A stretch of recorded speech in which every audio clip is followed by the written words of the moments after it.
ಮಾಡ್ಕೊಳ್ಬೇಕು. ನಮಗೊಂದು ನಿಶ್ಚಯ ಆಗಿಬಿಟ್ಟದು, ಯಾವುದೋ ಒಂದು ಧರ್ಮವನ್ನ ಬಣ್ಣದಲ್ಲಿ ಹುಡುಕ್ತೀವಿ, ಯಾವುದೋ ಧರ್ಮವನ್ನ ಮೇಲು ಕೀಳು ಅಂತ ಗುರುತಿಸ್ತೀರಿ, ಯಾವುದೋ ಧರ್ಮವನ್ನ ಲಾಂಛನದಲ್ಲಿ ಗುರುತಿಸ್ತೀರಿ. ಇವೆಲ್ಲವನ್ನ ಮೀರಿ ನಿಲ್ಲಬೇಕಾಗಿರುವಂತಹ ಕೆಲಸವನ್ನ ನೀವು ಕೂಡ ಮಾಡಬೇಕಾಗ್ಯದ. ಇದು ನಮ್ಮ ಇತಿಹಾಸ ನಮಗೆ ಹೇಳ್ತದ, ನಮ್ಮ ಸಾಹಿತ್ಯ ನಮಗೆ ಹೇಳ್ತದ. ಕನ್ನಡದ ಮೊಟ್ಟ ಮೊದಲ ಉಪಲಬ್ಧ ಗ್ರಂಥ ಯಾವುದು, ಸಾಹಿತ್ಯದ ಪುಸ್ತಕ ಕನ್ನಡದೊಳಗೆ ಮೊಟ್ಟ ಮೊದಲು ಸಿಕ್ತು, ಅದು ಲಾಕ್ಷಣಿಕ ಗ್ರಂಥ ಕವಿರಾಜ ಮಾರ್ಗ ಸಿಕ್ತು.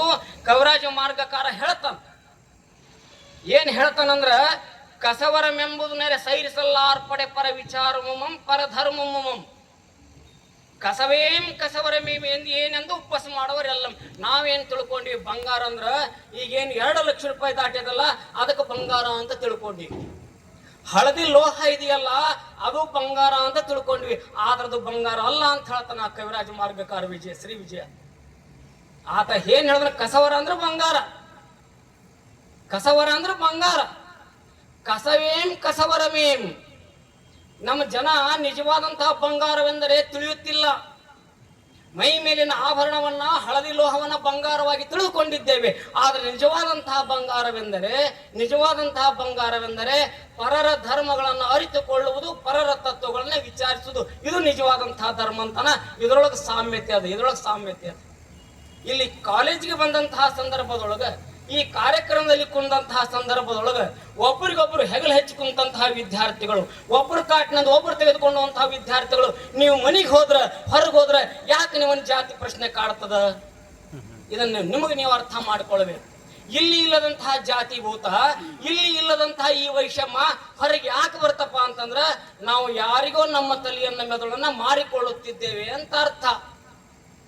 ಗೋಪಾಲ್ ಕೃಷ್ಣ ಅಡಿಗ ಒಂದ್ ಕಡೆ ಬರೀತಾನ, ಬರುತ್ತಾರೆ ಗೆಜ್ಜೆ ಮೀಸೆ ಕಟ್ಟಿಕೊಂಡು, ತಲೆಗೆ ಟೋಪಿ ಇಟ್ಟುಕೊಂಡು, ಕಚ್ಚೆ ಪಂಜೆ ಪಾಯಿಜಾಮೋ ಶಾರವಾಣಿ ಹುಟ್ಟು ತೊಟ್ಟು ಬರುತ್ತಾರೆ ಅಂತ ಅಂದ್ರೆ ಅವ್ರ ರಾಜಕಾರಣಗಳನ್ನು ಕುರಿತು ಹೇಳ್ತಾನ. ಅವ್ರು ಒಮ್ಮೆ ಬಂದು ಹೋದ್ರಪ್ಪ ಅಂತಂದ್ರೆ ಕಲಾಸ್, ನಮ್ಮೂರಾಗ 2 ಭಾಗ ಅಡಿಗ ಹೇಳೋದು. ಹಂಗ ಕೆಲವೊಂದು ಕಡೆಗೆ ನಮ್ಮಲ್ಲಿ ಧಾರ್ಮಿಕ ಮುಖಂಡರು ಬಂದ್ರೆ 2 ಭಾಗ ಆಗಿ ಹೋಗ್ತದ. ಇದಕ್ಕೆ ಧರ್ಮ ಅಂತ ಹೆಂಗಂತೀರಿ? ಯಾವುದು ನಮ್ಮನ್ನು ಒಂದಾಗಿಸುತ್ತದೆಯೋ, ಯಾವುದು ನಮ್ಮನ್ನು ಕೂಡಿಸುತ್ತದೆಯೋ, ಯಾವುದು ನಮಗೆ ನೈತಿಕ ನೆಲೆಗಟ್ಟನ್ನು ಒದಗಿಸ್ತದೆಯೋ ಅದು ಧರ್ಮವಾಗಬೇಕು, ಅದು ದೇವರಾಗಬೇಕು. ಇಲ್ಲವಾದರೆ ಅದು ನಮಗೆ ದೇವರಾಗೋದಿಲ್ಲ ಅನ್ನುವಂತಹ ಸ್ವತಂತ್ರ ಬುದ್ಧಿಯನ್ನು ತಾವು ಅರ್ಥ ಮಾಡಿಕೊಳ್ಳಬೇಕು. ನೀವು ತೋರಿಸುವಂತಹ ಪ್ರೀತಿಗೆ ನಮಗೆ ಬಹಳಷ್ಟು ಸಂತೋಷ ಆಗ್ಯದ. ಆ ಮಾತು ಬೇರೆ.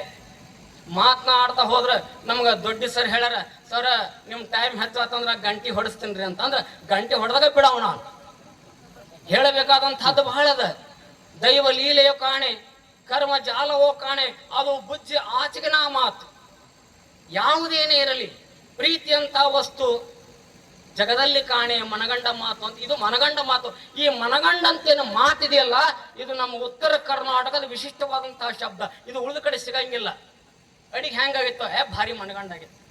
ಕಾರ್ಯಕ್ರಮ ಹೆಂಗಾಗಿತ್ತು, ಭಾರಿ ಮನಗಂಡಾಗಿತ್ತು. ಮನ ಕಂಡ ಮಾತದು. ಅದು ಕೇವಲ ನಾಲಿಗೆ ರುಚಿ, ಕಣ್ಣಿನ ರುಚಿ ಇತ್ಯಾದಿಗಳಲ್ಲ, ಅದು ಮನಸ್ಸಿಗೆ ಒಪ್ಪಬೇಕು. ನಿಮ್ಮ ಮನಸ್ಸೇ ಯಾಕಡೆ ಇತ್ತಂತಂದ್ರ, ಟಿವಿ ಒಳಗೆ ಏನಾರ ನೋಡು ಮುಂದೆ ಊಟ ಮಾಡಕ್ ಹೋದ್ರ ಒಮ್ಮೆ ಬಾಯಿಗೆ ಹೋಗುತ್ತೆ, ಕಿವಿಗೆ ಹೋಗಿರ್ತದ. ಅದು ಅಲ್ಲ. ಯಾವುದು ಶ್ರದ್ಧೆಯಿಂದ ನೀವು ನೋಡ್ತಿರಲ್ಲ ಅದು ಮನಗಂಡ ಮಾತಾಗ್ತದ. ಹಾಗ ಈ ಕಾರ್ಯಕ್ರಮವೇ ಪ್ರೀತಿ ಅಂತ ವಸ್ತುವಿನಿಂದ ತುಂಬಿರುವಂತಹದ್ದು. ನನಗೆ ನಿಜವಾದಂತಹ ರೀತಿಯೊಳಗ ನಾನು ಬರುವಂತ ಸ್ಥಿತಿಯೊಳಗೆ ಇರಲಿಲ್ಲ. ನನಗೆ ಬಹಳ ನಿಲ್ಲಲಿಕ್ಕೆ ಆಗೋದಿಲ್ಲ. ಸ್ವಲ್ಪ ಅನಾರೋಗ್ಯ ಈಗ ಸುಧಾರಿಸದ.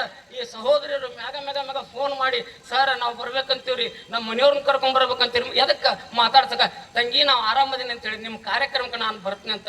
ನೀವು ತೋರಿಸುವಂತಹ ಪ್ರೀತಿಗೆ ನನಗೆ ದಂಗ ಆಗ್ಯದ. ಆದ್ರೆ ಇದ್ರ ಮಾತನ್ನ ಹೇಳ್ತೀನಲ್ಲ, ನೀವು ನನಗೊಂದು ಮಾತನ್ನ ಕೊಡಬೇಕು. ಏನಂದ್ರೆ ಈ ಶೈಕ್ಷಣಿಕವಾಗಿರುವಂತಹದ್ರ ಸುಧಾರಣೆ ಆಗಬೇಕು. ನೀವು ನಿಜವಾಗ್ಲೂ ಸುಶಿಕ್ಷಿತರಾಗಬೇಕು. ಏನು ಕಲ್ತೀವಿ ನಾವು? ಶಿಕ್ಷಣವೆಂಬುದು ಕಲಿಯುವುದು, ಕಿವಿ ಓದುವುದಕ್ಕೇನೋ ಅಯ್ಯ ಅಂತ ಒಬ್ಬ ವಚನಕಾರ ಕೇಳ್ತಾನೆ. ಶಿಕ್ಷಣ ಅಂತೀವಲ್ಲ, ಇದು ಕಿವಿ ಓದುವುದಕ್ಕೇನೋ ಅಯ್ಯ? ಅಲ್ಲ ಅಲ್ಲ ಅಲ್ಲ. ಅದಕ್ಕೆ ಹೇಳೋದು, ಈ ಶಿಕ್ಷಣ ಅನ್ನುವಂತಹದ್ದು ನನಗೆ ಬೆಳಕನ್ನ ಕೊಡಬೇಕು, ನಮ್ಮ ಸಮಾಜಕ್ಕೆ ಬೆಳಕನ್ನ ಕೊಡಬೇಕು, ನಮ್ಮ ದೇಶಕ್ಕೆ ಬೆಳಕು ಕೊಡಬೇಕು. ಅದು ನಿಜವಾದಂತಹ ಶಿಕ್ಷಣ ಆಗ್ತದೆ. ಈಗ ನೀವೆಲ್ಲ ಆ ಶಿಕ್ಷಣವನ್ನು ಪಡೆದುಕೊಂಡಿದ್ದೀರಿ, ನಿಮ್ಮ ಮಕ್ಕಳಿಗೆ ಶಿಕ್ಷಣ ಕೊಡುವಂತಹ ಹಂತದಲ್ಲಿದ್ದೀರಿ. ಇದನ್ನ ನಮ್ಮ ಹಳೆಯ ವಿದ್ಯಾರ್ಥಿಗಳು, ಈಗ ನಾ ಹೇಳಿದ್ನಲ್ಲ, ಅವರು ನಮ್ಮ ಸಮಾನ ಮನಸ್ಕರು, ನಿಮಗೆ ನೆನಪಿರಬೇಕು, ಈ ಕಾಲೇಜನ್ನ ನಾನು ನಿವೃತ್ತಿಯಾಗಿ ಹೋಗಿವರೆಗೂ ಕೂಡ ಯಾವ ಹುಡುಗನಿಗೂ ಯಾವ ಹುಡುಗಿಗೂ ನಾವು ವಿದ್ಯಾರ್ಥಿ ಅಂತ ಕರೆದಿಲ್ಲ, ನಾನು ಮಿತ್ರ ಅಂತ ಕರೆದಿ. ನಮ್ಮ ಸ್ನೇಹಿತರು ವಿದ್ಯಾರ್ಥಿ ಸ್ನೇಹಿತರಂತ ಕರೆದಿನಿ, ಯಾವನೂ ವಿದ್ಯಾರ್ಥಿ ಅಂತ ಕರೆಯಲಿ. ಯಾಕಂದ್ರೆ ಇವತ್ತಿಗೂ ನಿಮ್ಮನ್ನ ನನ್ನ ಸ್ನೇಹಿತರನ್ನಾಗಿ ನೋಡುವಂತಹದ್ದು. ನಾವು ನೀವು ಕೂಡ ಮಾಡಿದ್ವಿ. ಸಿದ್ದೇಶ್ವರ ಮಹಾಸ್ವಾಮಿಗಳ 1 ತಿಂಗಳ ಪರ್ಯಂತರವಾಗಿರುವಂತಹ ಪ್ರವಚನವನ್ನ ನಾವು ನೀವು ಕೂಡ ಮಾಡಿ. ಚಿಕ್ಕವರಿದ್ರಿ, ಹೋಗೋ ಅಲ್ಲಿ ರಂಗೋಲಿ ಹಾಕಂತಂದ್ರೆ ಹೋದ್ರಿ, ಅಲ್ಲಿ ಗಾಡಿ ನಿಂದ್ರಿಸಿದ್ರಿ, ಕೆಳಗೆ ಬಿದ್ದಂತ ಪೇಪರ್ ಆರಿಸಿದ್ರಿ, ಹಗಲು ರಾತ್ರಿ ಕೆಲಸ ಮಾಡಿದ್ವಿ. ಆ ಸಿದ್ದೇಶ್ವರ ಸ್ವಾಮಿಗಳು ಕೂಡ ಸುಮಾರು 20 ದಿನಗಳವರೆಗೆ ರಾತ್ರಿ ಊಟ ಆದ್ಮೇಲೆ ಅವ್ರು ಕೂಡ ಸುತ್ತಾಡುವಂತಹ ಸುಯೋಗ ನನ್ನದಾಗಿತ್ತು. ಸಾಕು, ನಿಮ್ ಜೀವನದ ಸಾರ್ಥಕತೆ ಏನಪ್ಪಾ, ನಡೆದಾಡುವ ದೇವರೊಂದಿಗೆ ನಾನು 4 ಹೆಜ್ಜೆಗಳನ್ನ ಹಾಕಿದ್ದೇನೆ.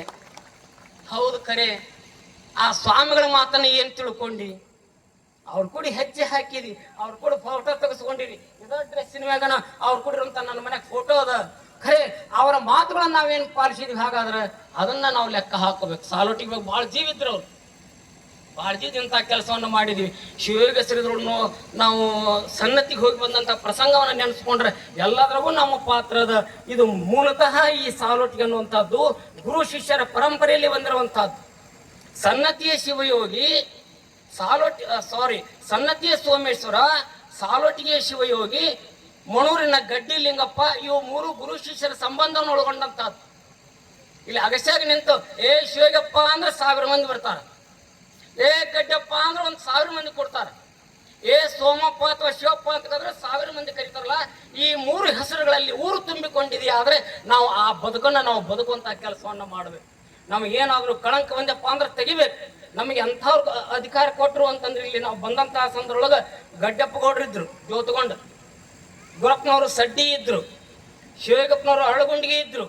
ಆಗಲೇ ಅಲ್ಲಿ ಕತ್ರಿ ಮೇಲೆ ನೋಡಿದ್ರೆ ನಾನು ನಿಂದ್ರಿಸೋದಾಗ್ಲಿಲ್ಲ. CN ಬಿರಾದಾರ್ ಅವರಿದ್ರು. ಇವತ್ತಿಗೂ ಕೂಡ ಅವ್ರಿಗೆ ನನಗೆ ನಮಸ್ಕಾರ ಮಾಡ್ಬೇಕಂತ ಅನಿಸ್ತದ.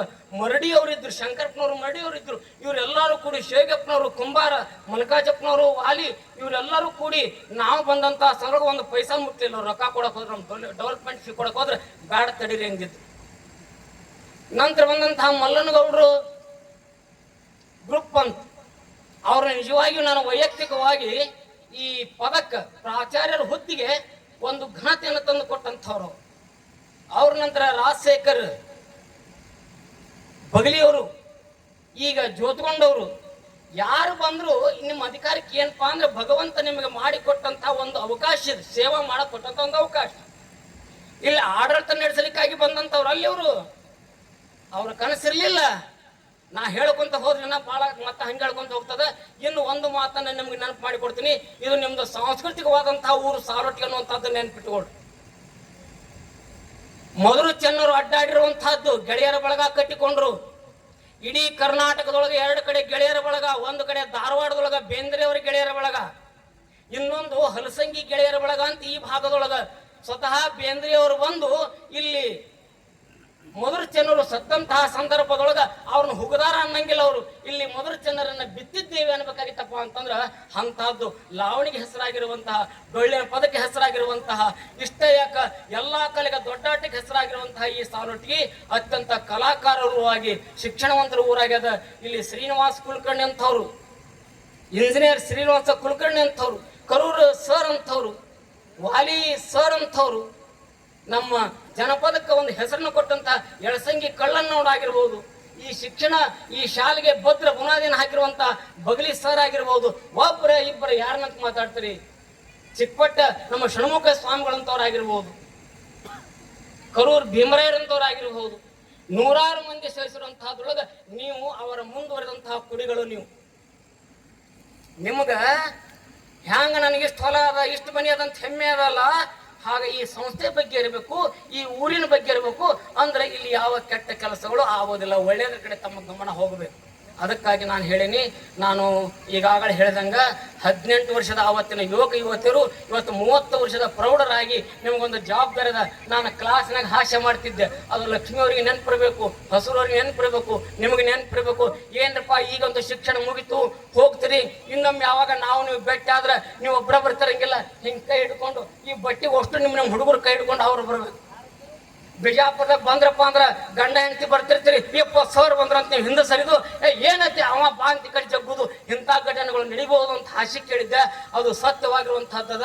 ನಿಮ್ಮ ಮುಖದ ಮೇಲೆ ನಗೆಯನ್ನ ನೋಡಿದೆ, ನಿಮ್ಮ ಮುಖದ ಮೇಲೆ ಸಂತೋಷವನ್ನ ನೋಡಿದೆ. ಆ ಸಂತೋಷವನ್ನ ನಮಗೂ ಹಂಚಿಕೊಟ್ರಿ. ನಿಮ್ಗೆಲ್ಲ ಅನಂತ ಶರಣಾರ್ಥಿಗಳು.